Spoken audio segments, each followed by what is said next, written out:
Hi everyone, welcome to today's live tour of the Other Art Fair's first ever virtual edition. So thank you for joining me today. My name is Jess and I'm the fair director of the virtual editions. And we created the virtual fairs as a platform to promote real-time connections between artists and art lovers and art buyers. And today, I'm sad to say, is the last day of the fair. We've been running since Wednesday this week. So you should be able to see on your screen here, I'm showing my screen, we're currently in the entrance of the fair. And if you haven't yet explored, we have 75 artist booths split across 3 artist rooms. The exhibiting artists are from all over the world. We have artists from the UK, from the US, Mexico, Australia, and across Europe. And each of our artists have all uploaded and curated their own booths, so just like our in-person fairs. As well as our artist booths, we also have a programme of other features which you can discover and take part in. We have some workshops brought to you by Bombay Sapphire, which are on the right-hand wall here on the screen. We also have partnered with Girls in Film, who are showing a series of short film by women filmmakers, which you can read about in room 1 and click through to view the films on our website. We have customised digital illustrations, which you can see on the mural in the entrance on the left here as well. And you can also watch back all of our live talks, tours. We've had poetry readings, everything that's happened this week, you can watch back on our website. So today for this tour, I am actually going to be jumping straight into room 2, and I'll be chatting to a few of our exhibiting artists who can tell us a bit more about their booth and their work. So I'll jump straight in and we can get started. So you navigate your way around the fair using your keyboard or your mouse, or you can jump straight to an artist booth by viewing the artist list in the top right corner here. And today, the first booth I'm going to go to is Matt Jukes. Booth here. Matt is an artist based in London, and he creates these really beautiful landscape monoprints and prints which explore colour and texture using multiple layers. So Matt, if you want to come on in and we can have a look at your booth and chat. Hi everybody. Hi. Welcome to my virtual booth. It all feels rather different doing it through the virtual thing, and as I can't see any of you all there, feel free to raise your hands, ask any questions about anything which I am about to say. So obviously you can find my work online and all those important things and dig in there, but let me tell you a little bit about my work. So I'm primarily a printmaker. So and the sort of work which I do is large scale monotypes. So that basically means I'm creating a one-off print. So a one-off work on paper, which where I don't make a screen, I don't make a plate, so I can never make a bigger edition out of these. These are all one-off pieces. So I'm basically using the printing press as if it is a paintbrush.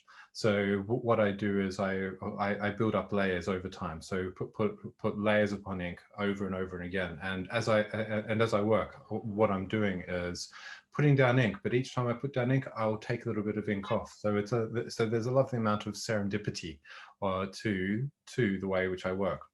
All of my work is very much about trying to capture the emotions of place rather than a physical representation. So what I'm doing here is basically willfully misremembering moments of my life and being able to interpret those into these emotional landscapes. So what I always like to do at this kind of point is reach out to all of the people in the audience, or you can play along at home, is have a look at these and then think to yourself, where does this make me feel? So looking at each of these pieces, pick out your favorite one, and then think about where, what sort of emotion this is pulling up inside you, and then also where was the last time you were able to feel that.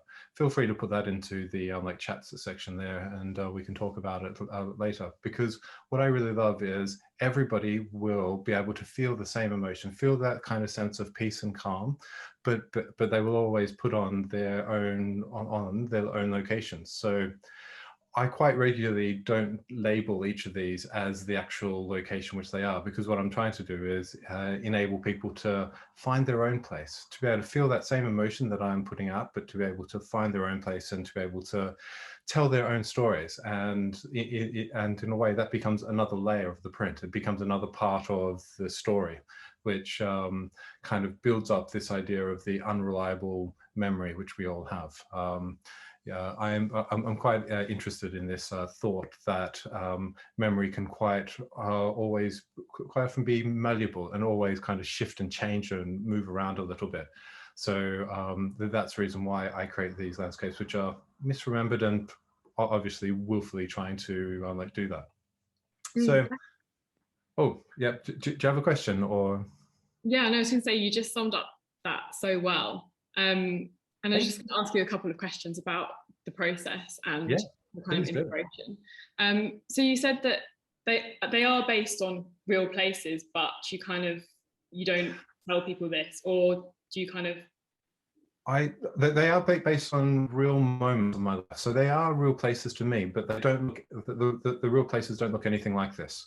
This is the way which I feel at those places. So so it's not geographically correct, but it is much more about the way which I'm feeling, because I like being able to keep it open enough for people to look at it and find their own place.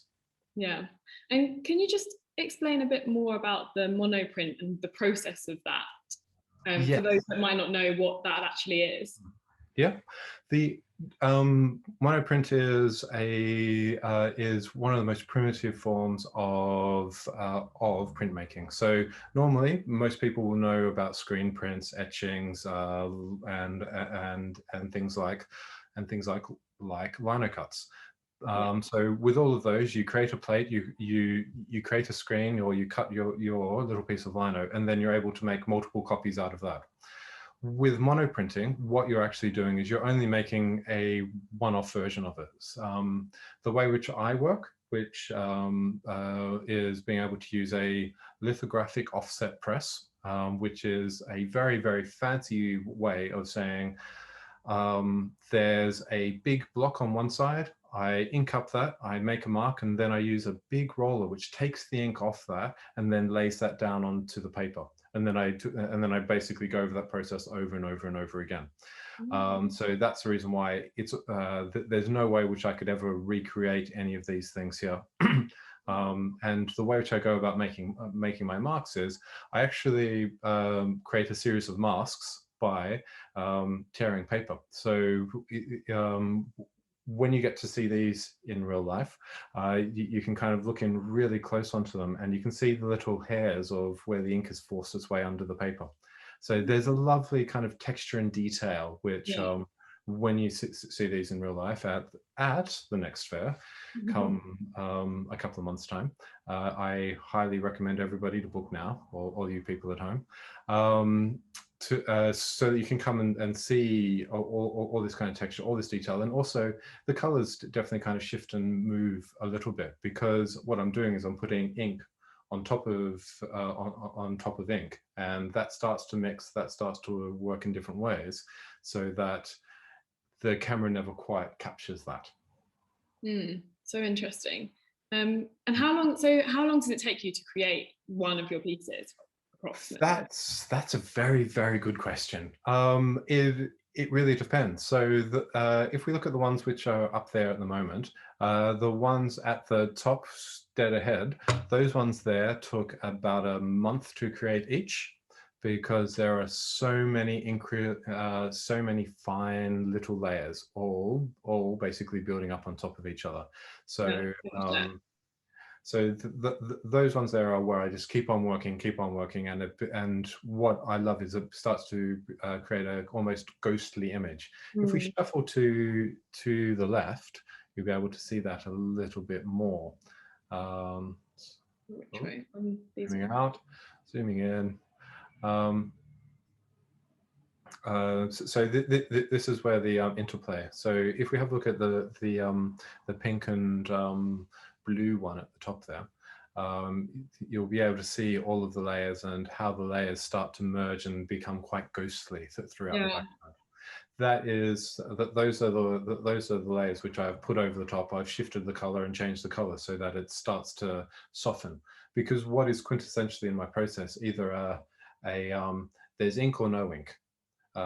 So what I'm trying to do is kind of break that up a little bit and work out ways which I can blur that line and create much more of a softer line. So to answer your question directly, some of them can take weeks. Some of them can take about a day. The really interesting thing about being a monoprinter is, even though that's the time, that's only for the time for the ones which work. Because of the way which I work, I'm always kind of putting in all these different layers and building up all these different layers over time. Quite regularly, I'll put down a layer and think, oh, that's not working. So I then kind of throw out a lot of work. So that's one of the joys of being a printmaker. I probably only keep 1 in 10 which I make. So yeah. It's a certain kind of craziness you have to have in order to be able to work like this. But also because it's kind of repetitive as well. It's actually quite relaxing to be able to do. And for me, the process of making the work is as important as as the finished product. Yeah, I can imagine it must be quite therapeutic, doing all of those layers onto the piece. Yeah, it's very meditative, especially as I'm hand cranking this thing, and I'm basically walking backwards and forwards over the same, 3 meters as I hand crank the thing forward, hand crank it backwards, and things like that. It's a lovely kind of meditative process of the sound of the ink going on and coming off. It's and that comes across in the work, I think, definitely. Thank you. And just quickly before we move on to our next booth, yeah, can you tell us a bit about this large painting in your booth? Is that new? Large painting. So I've been during lockdown, I haven't been able to get into my print studio because it's a shared communal space. So what I've been doing is I've been exploring like painting, and everybody inside lockdown has gone small, but why go small when you can go big? So throughout lockdown, I've been creating these massive paintings. This is actually the smallest one which I've been working on. The other ones are like 3 meters by 3 meters. So quite a big space to be able to work with. And what I am looking at doing here is trying to simplify down those emotions and all of those memories down even further. So what I am encapsulating here is that sense of that light, that first hazy light which you see after a big long night out. So it's once again, it's that moment where you're starting to sober up a little bit. Not that we've all been there. So this for me is quite new in my practice, and what's rather exciting is doing this work through lockdown has kind of triggered a few collectors. So I've been lucky enough to be able to be commissioned to do 10 of these for the Mayborn Hotel Group. So amazing. It is amazing. Absolutely amazing. That's amazing. Oh, well, thank you so much for talking us through your booth and your work. And if anyone has any questions for Matt, please pop them in the chat and we will have time for questions at the end. So I'll see you at the end. But yeah, thank you. And thank you. Great. So as we move on to the next booth, I just want to highlight, before we move on, this exhibition here by Saatchi 6. It's called Views, and they are showcasing a series of digital illustrators, all women illustrators, and there's some really strong, powerful pieces in their booth. So I would encourage you to go and check that out. The next booth I'm going to jump to is Dawn Beckles. Dawn is a mixed media artist based in London. She combines painting, collage, and screen printing, and uses really vibrant colours to bring her subject matter to life. Hi, Dawn. Hi. How are you? I'm okay, I'm okay. So I was wondering if we could start by, if you could just introduce yourself and tell us a bit about your work and the pieces you have here in the booth. Okay, so my name is Dawn Beckles. I am a mixed media painter and collagist, and I've just recently decided to embark further into doing some portraits as well. I saw that. So all the pieces in the booth are, all the pieces in the booth are actually new that I've created since lockdown started. Wow. The one on the far left, that's been going on for a couple of years, but I finally finished it just in time for this exhibition. So I'm quite happy that I've actually been able to do that, because I've been struggling with it for a couple of years now. So what is this scene? Is it a place that you have been before? Is it somewhere you know? So it's none of my work is actually based on an actual physical place, so you wouldn't actually be able to find the house, but it's based roughly on a memory of my grandmother's house. And outside of her house, you have like a veranda, and then some steps down, and you could play there. So the kids were allowed to play there, and then there was like a little road, and you weren't allowed to go into the road to play because obviously cars and all that sort of stuff. But we'd play like hopscotch and stuff like that. And but I would never actually go outside really and play. I just used to sit at the window and watch everyone else, because I was so accident prone that, yeah, that's me watching everyone else having fun, because I was so accident prone. I'd always end up with some sort of cuts and scrapes because I'd fall over for the stupidest thing. I'd fall down the steps going out, and yeah, so it's a painting kind of watching out on everyone else, and yeah, exactly, watching everyone else have fun. And so you use a variety of medium in your works, so it's painting and also collage and printmaking. And there's so many different elements, like in this middle one here. I love how there are just so many different parts of the painting. So each of the parts have a different meaning or something to them. How do you decide what you're going to put on the piece? So whenever I'm starting a painting, I don't actually tend to plan it. The only thing that's planned is that I know that I'm going to be doing a room, and then what goes into it just depends on what's happening around me. So I draw in from things that are either happening in my real life, or conversations that I overhear, or things that are going on in the media, or something that I've read somewhere. And I pull that all in, over that experience in, and I give my responses in the actual painting. And that's the only way the painting actually comes together. I found that whenever I try to plan a painting, it never quite works out the way I want it to, and I end up just throwing it away. And I find that quite, well, I say I throw it away, but yeah, no, I throw them away. There are a few that I've got hidden. I'm looking up. There are a few that I've got hidden up in a little above a, what do you call them, like an extraction pipe unit. So I can't get to them, and no one can get to them. But I think they're at a stage where I planned them, and they just do not work when I plan them. But I can't bear to throw them away, because they have a bit of a meaning to me. So, but the others I just throw away. So if which I don't do anymore, because I got told off for doing that. Yeah, don't throw them away. I love that they're all kind of so responsive to how you're feeling and what's going on in the world, and what's happening, so current. Yeah, exactly. I think it's good to document your reaction to media and just things around you, just Yeah. so that you can remember as well, because I don't journal or do anything like that, so it's just a form of memory keeping for Yeah. me. So What were the emojis in response to in this piece? oh my goodness, I can't even I can't even remember what the emojis are. I think it's like is it ice cream, a smiley face, Yeah. and a cloud or something like that. Yeah. Yeah.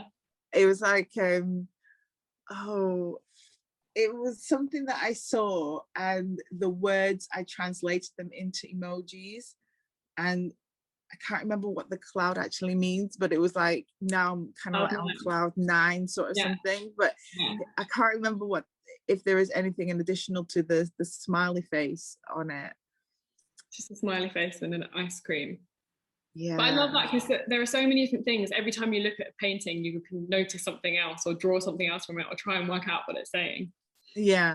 Well, the way that I do them with the paintings, I want when you look into the interior for you to look at the interior, for you to like the interior, but at the same time, every single time that you look at it, there's something else that you actually notice about it.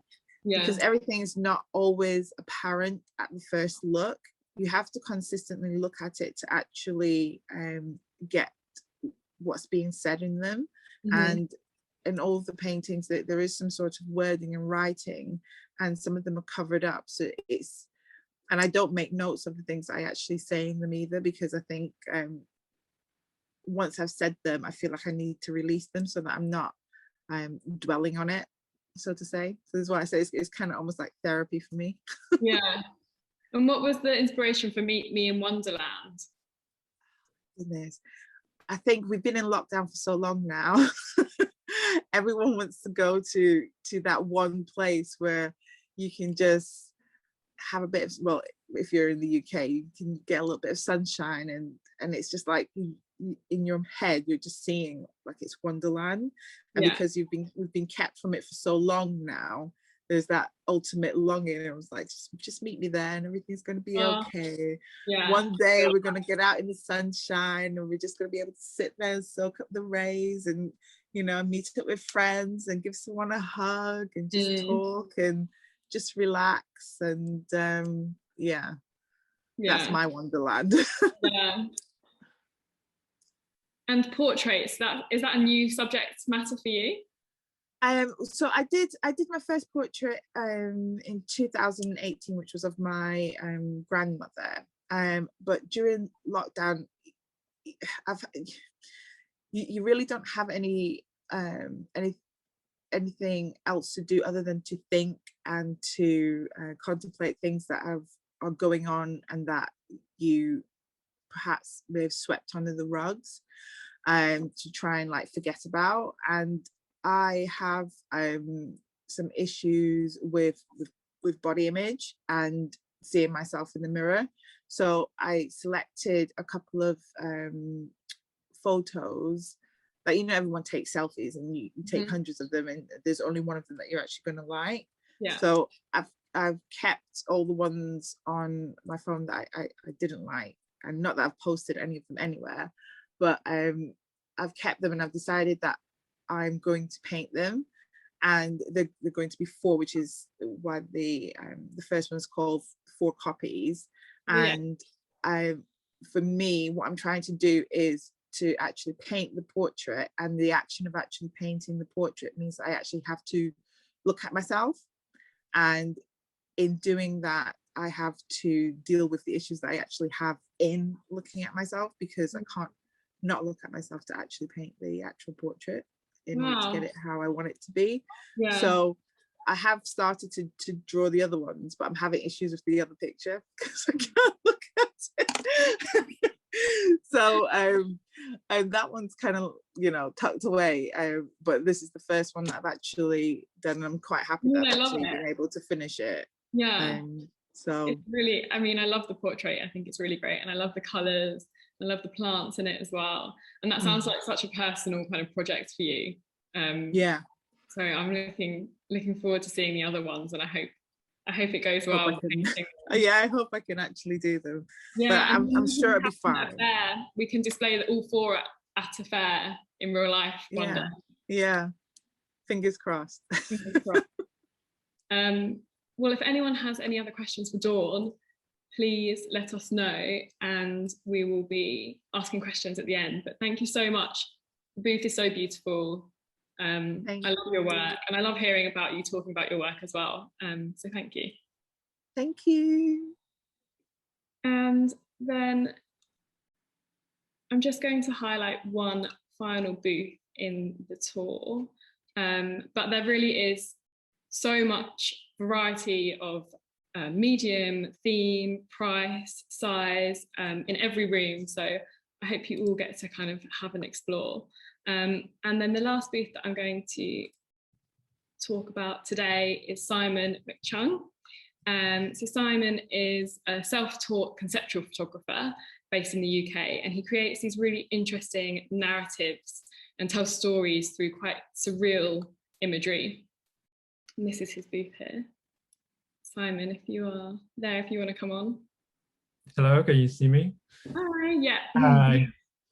Hello, I came just in the nick of time, sorry. Oh, glad. Very nice. So if you want to start by kind of introducing yourself and telling us a bit about your work and what you do. Yeah, so as Jess said, I'm Simon McChung. I'm a London-based fine art conceptual photographer. Most of my work is based on surreal themes, and I like to talk about anything really, from like childhood sort of memories and stories to sort of hot topics now like climate change and all that kind of stuff.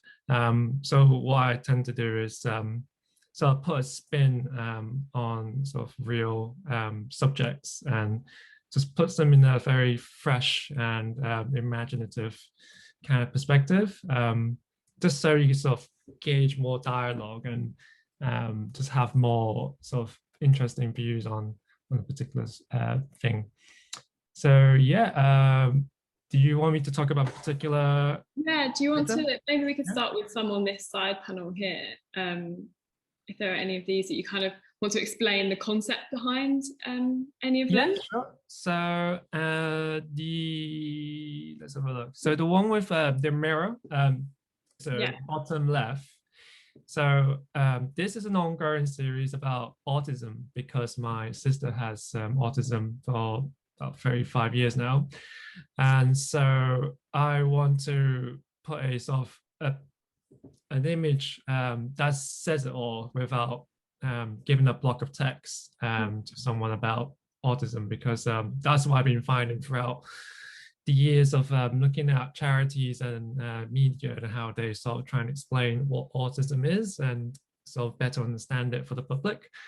And I find it quite frustrating that this always seems to be a very text-heavy or very one-sided view that doesn't really put empathy to the other person to really understand someone with autism. So what I'm doing here is just giving you one aspect of my sister's autistic traits, is that she has real difficult time in sort of grasping expressions. So to put that in perspective, in her shoes, it's almost like putting up a mirror, but you're seeing the back of someone's head every time. So no matter how you look at it, you can't really grasp that expression. So this is fundamentally what it feels like for her, from my experience. Yeah. But putting it in a sort of a perspective, like I said earlier, that you can sort of create a dialogue and talk about it without feeling overwhelmed by it, but sort of, yeah, puts it in a more impactful way. And yeah, so that's my piece there. And so if you zoom out, and then similar with the top, center top, again, that's about autism. It's called The Rush of Blood. One of her aspects of autism is the overwhelming sensation on her skin. So anything that's close to her, that's like a hand touch, that it really sort of gives her like an overload of feelings. I mean, to us, like a simple hug or a handshake, it feels such a warming experience. But for her, it feels almost like someone is giving her a bear hug. So this is that feeling there where if you approach something as gentle as a cat, and then she almost feels like she's prey to the cat in a way. So your head is full of trapped birds just flapping their wings like crazy. But again, I'm trying to put it in a light that is approachable. It's quite a dark image. It's also there's something in there that you can emphasize with the subject, and therefore hoping building like a bridge between yourself and someone with autism, and hopefully you can sort of make a more educational choices when you interact with someone with autism there. Yeah, so yeah, go ahead. These really visually convey what you're saying, and like you said, you've seen so much written about it, but not like looking at one of these photos really visually communicates what you're trying to say, I think. Oh, that's good. That's good. That's what I've been trying to do. But it's going to be an ongoing series for me, because I feel like because I have this sort of creative power to send this sort of message to someone straight into their heart, then I feel more than compelled than ever to carry on the subject matter. Same with the so the top right hand side, same with climate change. That is hopefully as blatant as I can be with the effects of deforestation. And again, I think a lot of people felt it was quite it's a bit of an unsurprising shock, but at the same time they already know the position of what you're doing to trees, but I'm putting it in almost an obvious light. That is also, there's also quite a bit of a shock for them. But yeah, I get a lot of good feedback with this one, because it's just so direct. Yeah. But I think my dad and mum, they really hate it. because it's the inconvenient truth, I think that's what it is. But I get a lot of attraction from Friends of the Earth, for instance. They've had it together with a couple of climate change focused exhibitions throughout last year. So it's been quite good. Yeah, I saw this piece at an exhibition for climate change. It's been going around. Yeah. Another climate change one is the one on the middle left with me on top of an iceberg. So yeah, this is the one. So this is a series I made whilst I was in Iceland. So the purpose of this trip wasn't really to make a series about climate change. It's only when I started talking to the local people of Iceland, and one of the main things that keeps coming up is their concern of their environment. Year on year, they can see obvious changes in the landscape. So the ice is melting away, inch by inch. I mean, for us, we don't really feel that effect.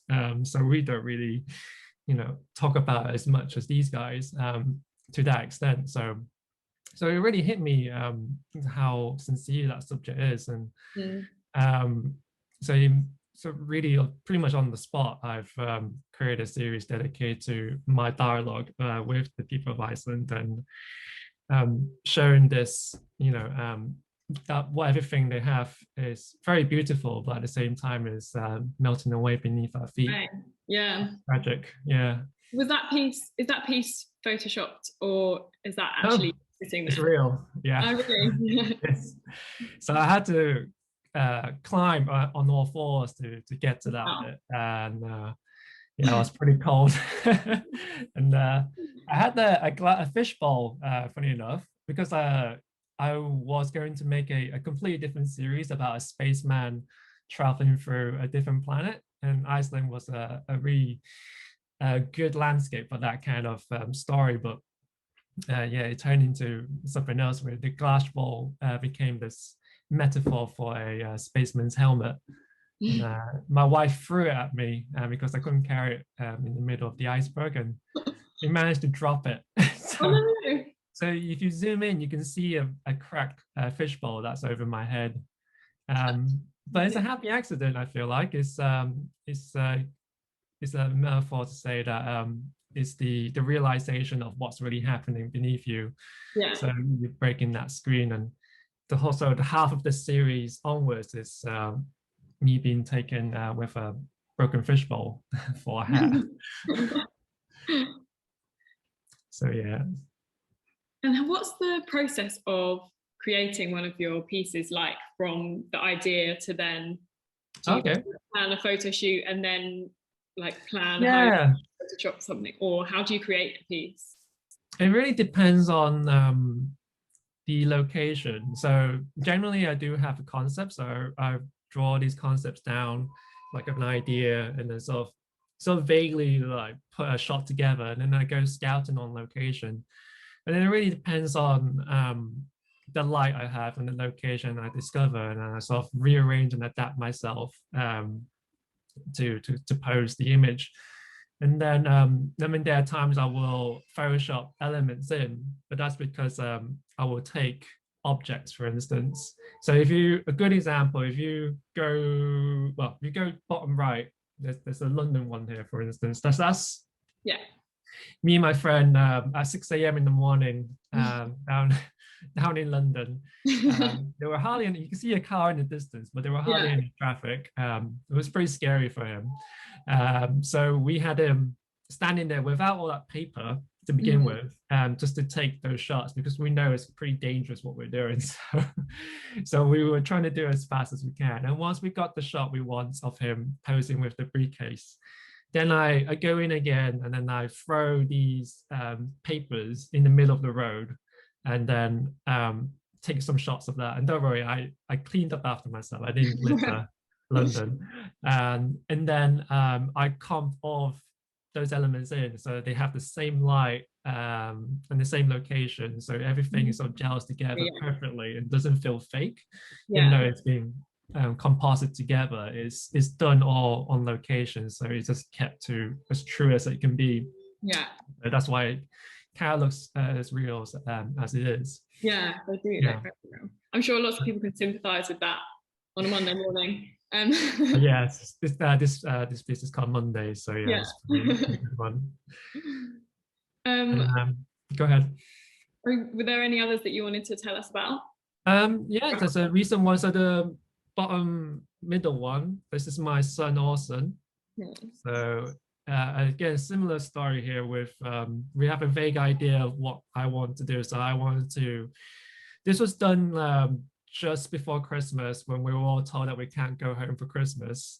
So, and then one of Boris Johnson's favorite words is like, oh, we all live in a bubble now, so have a safe Christmas and whatnot. And this is called Safe Dreams. So it's really just encapsulating what we're all feeling in the situation we are in. And so again, this is in terms of process, this is similar to what I did with Mondays.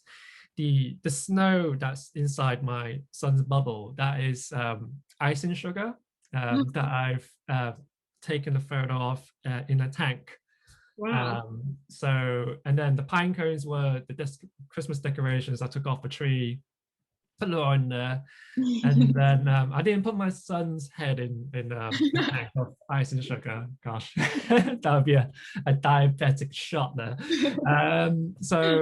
But I comped that separately. So I had his face behind the glass, looking at, just put something interesting inside the fish tank. And so he was looking in that sort of general direction, and then you sort of comp all that elements in. Yeah, and there you have it there. So he seems quite content. So yeah, it makes a good subject. Cool. Well, if anyone has any questions for Simon, please let us know. And you can see all of his works and everyone else's for the rest of the day today before we end the fair at midnight tonight PST. So I'm going to stop sharing screen. Actually, if you want to stay on, Simon, I'll just see if you have got any questions. I'll stop showing my screen and then everyone can come back on.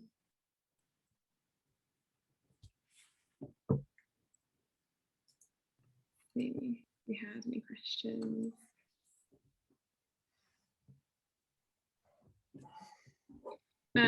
Question for Dawn. I love the colour palette you use. As the scenes aren't based on exact places, how do you come up with the palettes, or is it a lot of trial and error? Love the pink especially. I have on the back of my door, I have paint swatches that I've made, and I kind of you know, decide what I think it's going to, what colors I think are going to work for what I'm trying to say in that particular painting. So in a sense, it is a bit of trial and error, but I don't have I don't start off with like a color palette that I'm going to be using for that particular painting, but I do always manage to incorporate some sort of pink in there. Inspired by your pink wall in the background. Exactly. It's my favorite color. And Matt, we had a question for you. So you talked about the relationship between color and emotion. I'd be interested to hear whether your own emotions have changed the color palette of your pieces over time. And do you have a favorite color to work with? Oh, lots of questions there. Yes, I do believe the way which I perceive color has changed over time.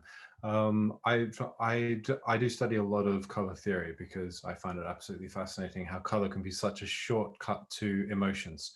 There's a fantastic book called The Secret Life of Color, which is literally always very close to me, and this book basically talks about that color and the socio meaning of those colors. So if you think about red and how strong, powerful the reds are, wait a sec, left camera, is usually red, you associate that with warning and all those sorts of things. But on the same level, that kind of red is able to give you a sense of calm of a sunset.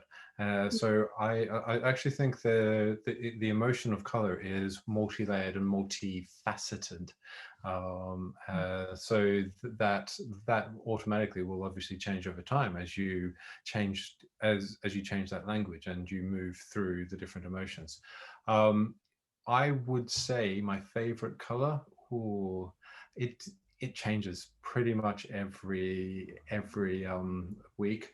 At the moment, I'm really enjoying working in pastels. So most of my work is usually quite bold in color, and all of a sudden I'm starting to move in these kind of softer tones and these more like gentler areas.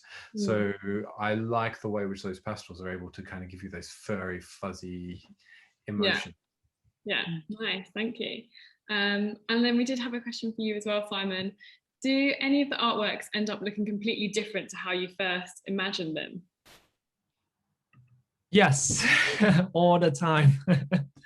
But can you hear me? Yeah. Yeah. So I mean, well, actually, no, not all the time. Most of the time, because like I said, I have no control over location or lighting, especially in England.